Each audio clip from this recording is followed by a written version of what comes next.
ओम नमो भगवते वासुदेवाय नमः। ओम नमः शिवाय। बहुत समय पहले की बात है। भारतवर्ष में एक प्रतापी और दानी राजा राज्य करता था। वह राजा नित्य ही गरीबों और ब्राह्मणों की सहायता किया करता।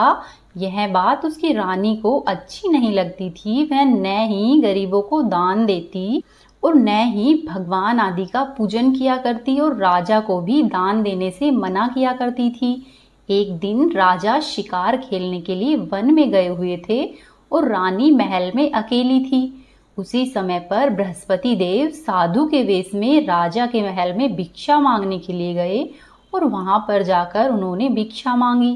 रानी ने भिक्षा देने से इनकार कर दिया और कहा कि हे साधु महाराज, मैं तो दान पुण्य से तंग आ गई हूँ। मेरा पति भी सारा धन लुटाते रहते हैं।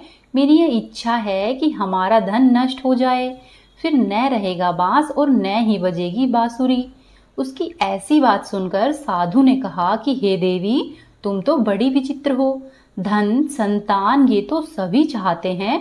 पुत्र और लक्ष्मी तो पापी को भी अपने घर में चाहिए होती है। यदि तुम्हारे पास धन है तो भूखों को भोजन दो, प्यासों के लिए प्याऊ बनवाओ, मुसाफिरों के लिए धर्मशालाएं खुलवाओ और जो निर्धन अपनी कुंवारी कन्याओं का विवाह नहीं कर सकते उनका विवाह करा दो। ऐसे और कई काम हैं जिनको करने से तुम्हारा यश लोक और परलोक में फैलेगा। परंतु रानी पर साधु महाराज के उपदेश का कोई प्रभाव नहीं पड़ा। वह बोली कि महाराज, आप मुझे कुछ नहीं समझाइए। मैं ऐसा धन नहीं चाहती जो कि हर जगह पर बांटती फिरूं। तब साधु महाराज ने उत्तर दिया कि ठीक है, यदि तुम्हारी ऐसी ही इच्छा है तो तथास्तु।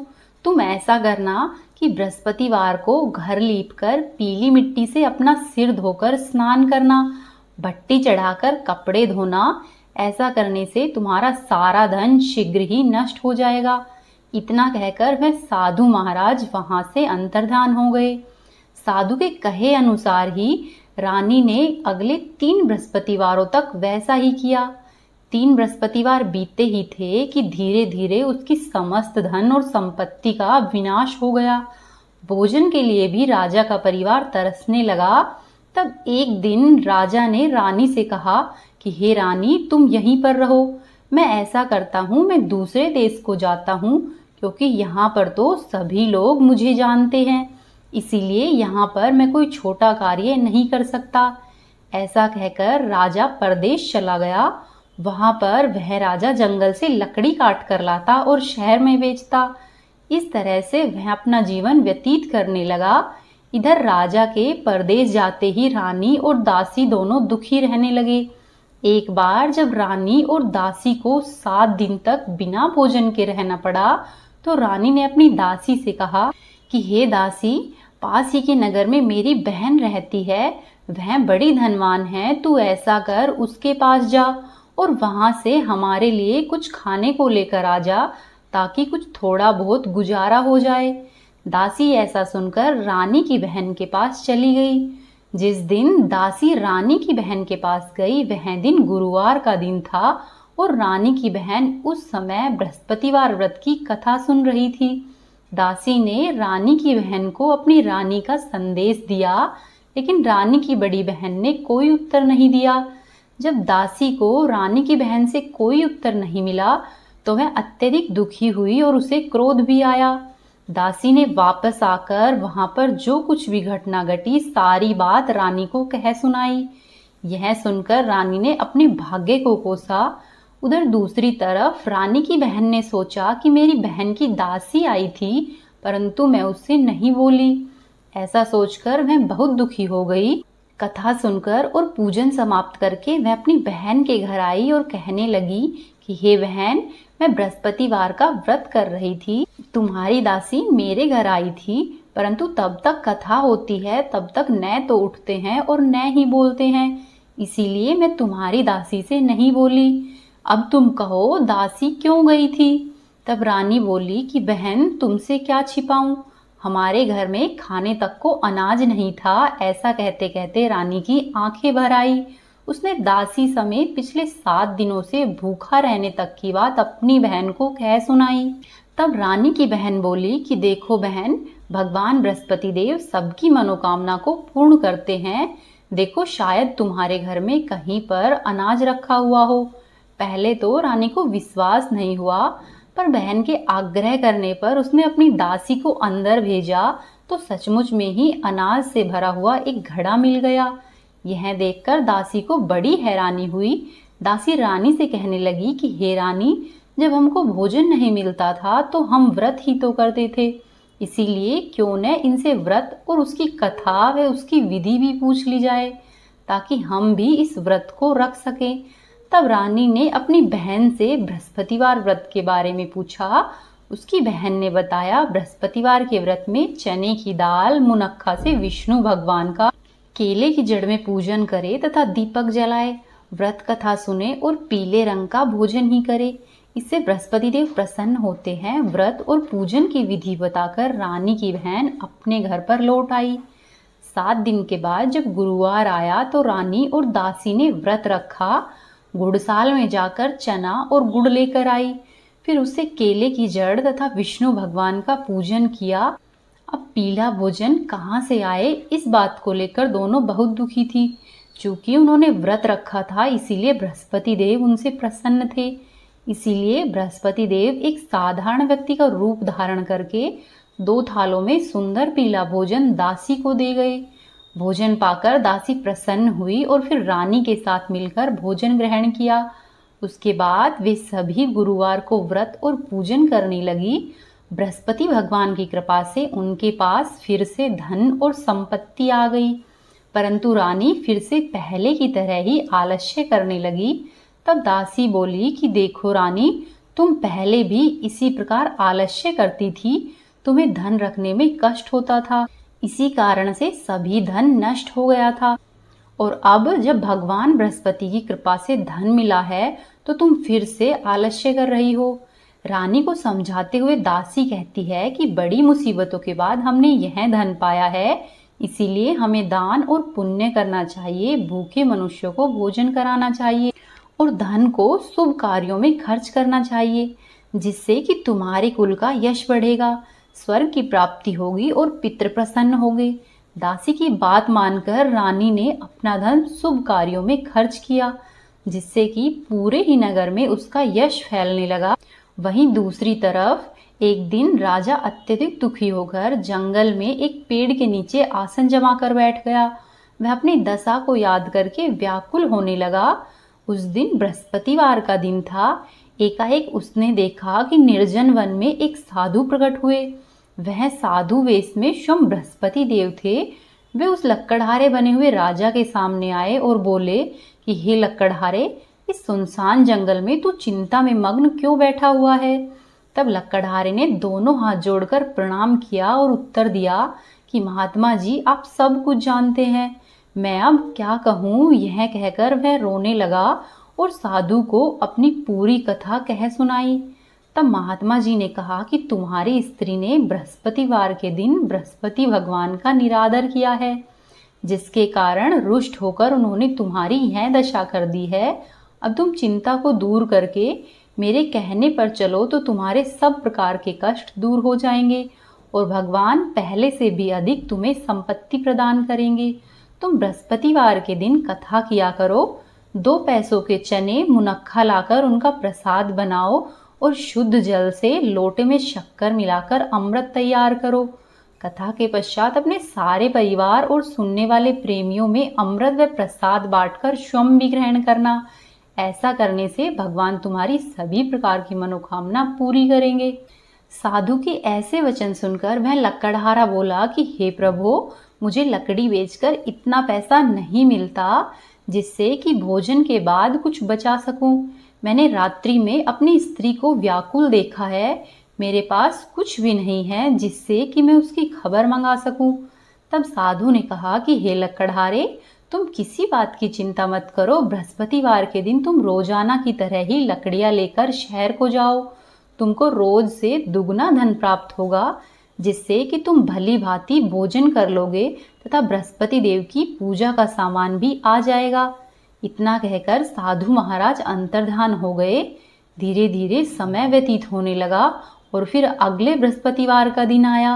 लकड़हारा जंगल से लकड़ियां काटकर शहर में बेचने गया। उस दिन उसे अन्य दिनों की तुलना में अधिक पैसा मिला।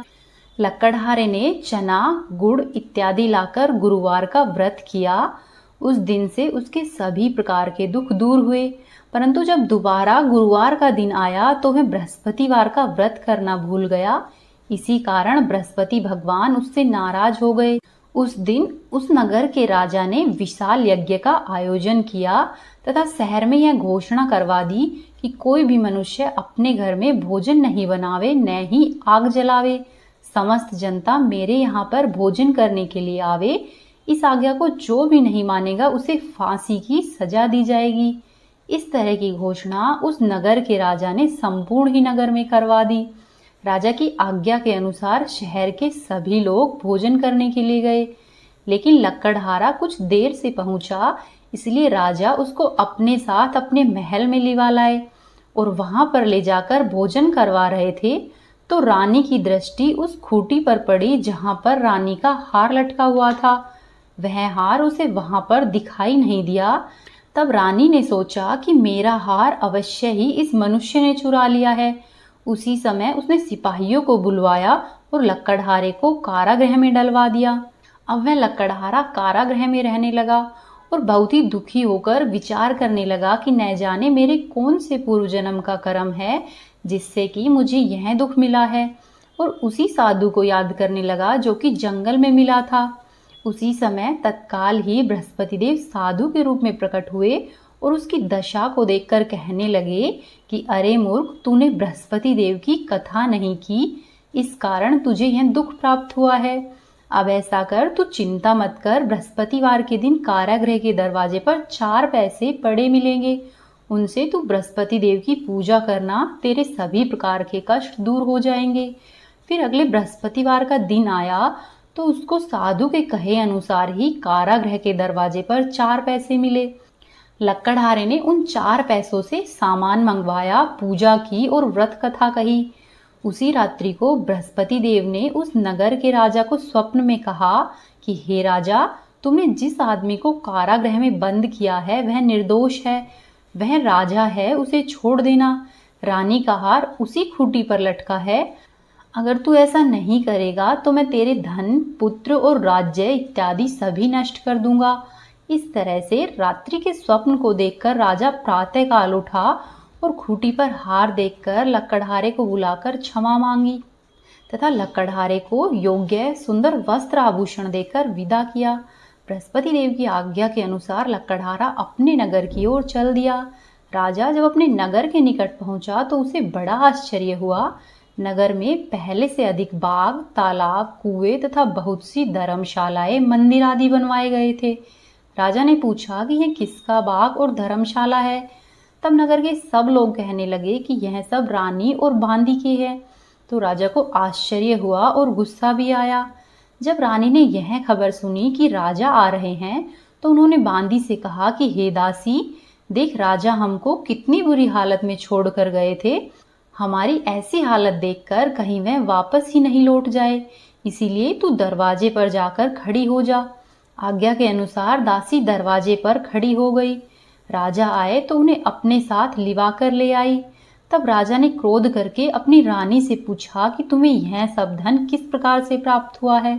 तब रानी ने कहा कि हमें यह सब धन बृहस्पतिवार के व्रत के प्रभाव से प्राप्त हुआ है। तब राजा ने निश्चय किया कि 7 रोज बाद तो सभी बृहस्पति देव का पूजन करते हैं, परंतु मैं तो प्रतिदिन दिन में 3 बार कहानी तथा रोज व्रत किया करूंगा। अब हर समय राजा के दुपट्टे में चने की दाल बंधी रहती तथा दिन में 3 बार कहानी कहता। धीरे धीरे इसी तरह से दिन व्यतीत होने लगे। एक रोज राजा ने विचार किया कि चलो मैं अपनी बहन के यहाँ पर होकर आता हूँ। इस प्रकार से निश्चय करके राजा घोड़े पर सवार होकर अपनी बहन के यहाँ पर चलने लगा। मार्ग में उसने देखा कि कुछ आदमी एक मुर्दे को लिए हुए जा रहे हैं। उन्हें रोककर वह कहने लगा कि अरे भाइयों, मेरी बृहस्पति देव की कथा सुन लो। तब वे लोग बोले कि हमारा तो आदमी मर गया है और आपको कथा की पड़ी है। परंतु कुछ आदमी बोले कि अच्छा कहो, हम तुम्हारी कथा को भी सुन लेंगे। तब राजा ने दाल निकाली और जब कथा आधी हुई तो वह मुर्दा हिलने लग गया और जब कथा समाप्त हो गई तो वह राम राम कहकर उठकर खड़ा हो गया। वहां पर कथा कहकर राजा आगे चल पड़ा। आगे चलने पर मार्ग में राजा ने देखा कि एक किसान अपने खेत में हल जोत रहा है। राजा ने उसे देखा और उससे कहा कि अरे भैया, तुम मेरी बृहस्पतिवार की कथा सुन लो। तब किसान बोला कि जब तक मैं तेरी कथा सुनूंगा तब तक 4 हरइये जोत लूंगा, जाकर अपनी कथा किसी और को सुनाना। ऐसा सुनकर राजा वहां से आगे चलने लगा। राजा के जाते ही बैल पछाड़ खाकर गिर गया और किसान के पेट में बड़ी जोर से दर्द होने लगा। उसी समय किसान की माँ रोटी लेकर आई हुई थी। उसने जब यह देखा तो अपने पुत्र से सब हाल पूछा। तब किसान ने राजा का कहा हुआ कह सुनाया। तब बुढ़िया दौड़ी दौड़ी उस घुड़सवार के पास गई और उससे बोली कि मैं तेरी कथा सुनूंगी, तो अपनी कथा मेरे खेत पर चलकर कहना। फिर राजा बुढ़िया के साथ खेत पर आ गया और वहां पर आकर बुढ़िया व किसान से कथा कही। उसके सुनते ही वह बैल उठकर खड़ा हो गया और किसान के पेट का दर्द भी बंद हो गया। फिर राजा अपने मार्ग में आगे बढ़ गया। जब राजा अपनी बहन के घर पर पहुंचा तो बहन ने भाई की खूब मेहमानी की। दूसरे दिन प्रातःकाल जब राजा उठा तो उसने देखा कि सब लोग भोजन कर रहे हैं।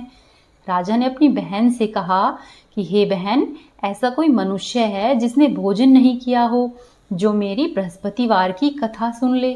तब बहन बोली, हे भैया, यह देश ही ऐसा है कि इसमें लोग पहले भोजन करते हैं, बाद में और दूसरे काम करते हैं। अगर पड़ोस में ऐसा कोई हो तो मैं जाकर देख कर आती हूँ। ऐसा कहकर वह देखने चली गई, परंतु उसे ऐसा कोई भी व्यक्ति नहीं मिला कि जिसने अब तक भोजन नहीं किया हो। फिर हार कर वह एक कुम्हार के घर पर पहुंची जिसका कि लड़का बीमार था। तब उसे मालूम हुआ कि उसके यहाँ पर तो 3 रोज से किसी ने भी भोजन नहीं किया है। तब राजा की बहन ने अपने भाई की कथा सुनने के लिए कुम्हार से कहा। वे सब तैयार हो गए। तब राजा ने जाकर बृहस्पतिवार की कथा सुनाई। उस कथा को सुनकर उनका बीमार लड़का ठीक हो गया। अब तो राजा की प्रशंसा होने लगी। एक रोज राजा ने अपनी बहन से कहा कि हे बहन, अब हम अपने घर को जाएंगे, तुम भी तैयार हो जाओ। तब राजा की बहन ने अपनी सास से कहा। तब सास ने कहा कि हाँ चली जा, परंतु अपने लड़कों को मत लेकर जाना, क्योंकि तेरी भाभी की कोई भी औलाद नहीं है। तब बहन ने अपने भैया से कहा कि हे भैया, मैं तो चलूंगी पर कोई बालक नहीं जाएगा। तब राजा बोला कि जब कोई बालक ही नहीं जाएगा तब तुम जाकर क्या करोगी। ऐसा कहकर राजा बड़े दुखी मन से अपने नगर को लौट आया और राजा ने वापस आकर अपनी रानी से कहा कि हम लोग निर्वंशी है, हमारा मुंह देखने का भी धर्म नहीं है और कुछ भोजन आदि भी नहीं किया, और राजा बहुत दुखी रहने लगा। तब रानी बोली कि हे राजन, बृहस्पति देव ने हमें सब कुछ दिया है, वह हमें औलाद भी अवश्य ही देंगे। उसी रात को बृहस्पति देव ने राजा से स्वप्न में कहा कि हे राजा, उठ, सभी प्रकार के सोच को त्याग दे, तेरी रानी गर्भ से है। राजा यह बात को सुनकर बड़ा ही प्रसन्न हुआ और 90वें महीने में रानी के गर्भ से एक सुंदर पुत्र ने जन्म लिया। तब राजा बोले कि हे रानी, स्त्री बिना भोजन के रह सकती है, परंतु बिना बात कहे हुए नहीं रह सकती। जब मेरी बहन आवे तो तुम उससे कुछ भी नहीं कहना। रानी ने यह सुनकर हाँ कर दिया और जब राजा की बहन को भतीजे होने का समाचार मिला तो वह बहुत ही खुश हुई और बधाई लेकर अपने भाई भाभी के यहाँ पर आई। तब रानी ने अपनी ननद से कहा कि घोड़ा चढ़कर तो नहीं आई, गधा चढ़ी आई है। तब राजा की बहन बोली कि भाभी, यदि मैं इस प्रकार नहीं कहती तो तुम्हें औलाद कैसे मिलती। बृहस्पति देव ऐसे ही हैं, जैसी जिसके मन में कामना होती है वह सभी को पूर्ण करते हैं। जो भी सद्भावना पूर्वक बृहस्पतिवार का व्रत करता है और कथा पढ़ता है अथवा सुनता है या दूसरों को सुनाता है, बृहस्पति देव उसकी सभी प्रकार की मनोकामना पूर्ण करते हैं। भगवान बृहस्पति देव उसकी सदैव रक्षा करते हैं। संसार में जो भी मनुष्य सद्भावना से भगवान का पूजन व व्रत सच्चे मन से करते हैं, उसकी सभी प्रकार की मनोकामना भगवान बृहस्पति देव पूर्ण करते हैं। जैसी सच्ची भावना से राजा और रानी ने उनकी कथा का गुणगान किया तो उनकी सभी प्रकार की इच्छाएं बृहस्पति देव ने पूर्ण की थी। इसलिए पूरी कथा सुनने के बाद प्रसाद अवश्य ही ग्रहण करना चाहिए व सच्चे मन से प्रभु का जयकारा करना चाहिए। बोलो बृहस्पति देव की जय, बोलो भगवान विष्णु की जय। अब आप सुनिए बृहस्पति देव की अगली कहानी। किसी समय की बात है, एक गांव में एक निर्धन ब्राह्मण रहता था। उसकी कोई संतान नहीं थी। उसकी स्त्री बहुत ही मलिनता के साथ रहती। वह न तो स्नान करती व न ही किसी देवता का पूजन किया करती। उसकी इस बात से ब्राह्मण अत्यधिक दुखी थे। बेचारे अपनी स्त्री से बहुत कुछ कहते, किंतु उसका कुछ भी परिणाम नहीं निकलता। भगवान की कृपा से ब्राह्मण की स्त्री को कन्या के रूप में एक रत्न प्राप्त हुआ। कन्या बड़ी होने पर प्रातः ही स्नान करके भगवान विष्णु का जाप करती व बृहस्पतिवार का व्रत करने लगी। अपने पूजन पाठ को समाप्त करके विद्यालय जाती तो वह अपनी मुट्ठी में जौ भर कर ले जाती और विद्यालय के मार्ग में जाते हुए जौ को डालती जाती। और जब वह विद्यालय से घर आती तो उन जौ को बीन कर लेकर आती। वो जौ स्वर्ण के जौ बन जाते। इसी तरह से धीरे धीरे दिन व्यतीत हो रहे थे। एक दिन वह बालिका सूप में उन सोने के जौ को फटक कर साफ कर रही थी। उसके पिता ने उसे ऐसा करते हुए देखा और कहा कि हे बेटी, सोने के जौ के लिए तो सोने का सूप होना चाहिए। उसके अगले दिन बृहस्पतिवार था। उस कन्या ने व्रत रखा और बृहस्पति देव से प्रार्थना की, हे प्रभु, यदि मैंने आपकी पूजा सच्चे मन से की हो तो मेरे लिए सोने का सूप दे दो। बृहस्पति देव ने उसकी प्रार्थना स्वीकार कर ली और रोजाना की ही तरह वह कन्या जब स्कूल से आते हुए जौ बीन कर ला रही थी तो बृहस्पति देव की कृपा से उसे रास्ते में सोने का एक सूप मिला। वह उसको लेकर घर पर आई और उसमें जौ साफ करने लगी, परंतु उसकी माँ का वही ढंग रहा। इसी तरह से धीरे धीरे दिन बीत रहे थे। एक दिन की बात है कि वह कन्या सोने के सूप में जौ साफ कर रही थी। उसी समय उस शहर का राजपुत्र वहां से होकर निकला। वह इस कन्या के रूप और कार्य को देखकर मोहित हो गया तथा अपने घर पर आकर भोजन तथा जल त्याग कर उदास होकर लेट गया। राजा को इस बात का पता लगा तो वह अपने मंत्री के साथ अपने पुत्र के पास गया और बोला कि हे बेटा, तुम्हें किस बात का कष्ट है? किसी ने तुम्हारा अपमान किया है या कोई और कारण है? मुझसे कहो, मैं वह कार्य अवश्य ही करूंगा जिससे कि तुम प्रसन्न हो जाओ। अपने पिता की बात सुनकर राजकुमार ने कहा कि मुझे आपकी कृपा से किसी बात का कोई दुख नहीं है, न ही मेरा किसी ने अपमान किया है, परंतु मैं उस लड़की से विवाह करना चाहता हूँ जो सोने के सूप में जौ साफ कर रही थी। राजकुमार की यह बात सुनकर राजा आश्चर्य में पड़ गया और बोला कि हे बेटा, इस तरह की कन्या का तुम ही पता लगाओ, मैं उसके साथ तेरा विवाह अवश्य ही करवा दूंगा। तब राजकुमार ने उस लड़की के घर का पता राजा को बता दिया। तब राजा के मंत्री उस लड़की के घर की ओर गए और ब्राह्मण देवता को सभी हाल कह सुनाया। तब ब्राह्मण राजकुमार के साथ अपनी कन्या का विवाह करने के लिए तैयार हो गया तथा विधि विधान के अनुसार ब्राह्मण की कन्या का विवाह राजकुमार के साथ हो गया।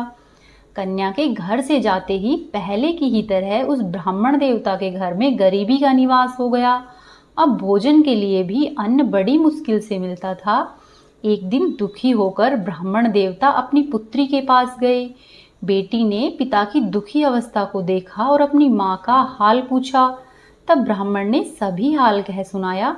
कन्या ने बहुत सा धन देकर अपने पिता को विदा किया। इस तरह कुछ दिनों तक तो ब्राह्मण का समय सुखपूर्वक बीता, परंतु कुछ दिनों के बाद फिर से वही हाल हो गया। ब्राह्मण फिर से अपनी कन्या के यहाँ पर गया और सारा हाल कहा तो लड़की बोली कि हे पिताजी, आप माताजी को यहाँ पर लिवा लावे, मैं उसे विधि बता दूंगी जिससे कि गरीबी दूर हो जाएगी।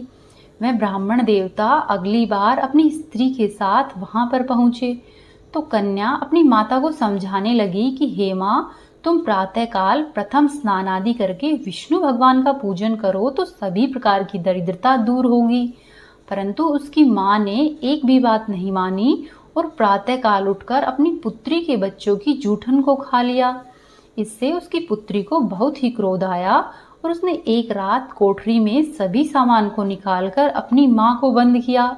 अगले दिन प्रातःकाल उसने अपनी माँ को कोठरी से बाहर निकाला, स्नानादि करवाया, विष्णु जी की पूजा करवाई, पाठ करवाया, कथा सुनाई। तो उसकी माँ की बुद्धि ठीक हो गई और फिर प्रत्येक बृहस्पतिवार को उसकी माँ भी व्रत रखने लगी। उस व्रत के प्रभाव से उसके माँ बाप बहुत ही धनवान और पुत्रवान हो गए और बृहस्पति जी के व्रत के प्रभाव से वे इस लोक के सभी प्रकार के सुख भोग कर अंत में स्वर्गलोक को प्राप्त हुए। बोलो श्री विष्णु भगवान की जय, बोलो बृहस्पति देव की जय। ये थी आज की बृहस्पतिवार की व्रत कथाएं।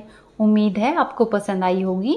वीडियो को लाइक करें और अपने दोस्तों या रिश्तेदारों के साथ अधिक से अधिक शेयर करें और कमेंट बॉक्स में जय बृहस्पति देव और जय श्री विष्णु अवश्य ही लिखें।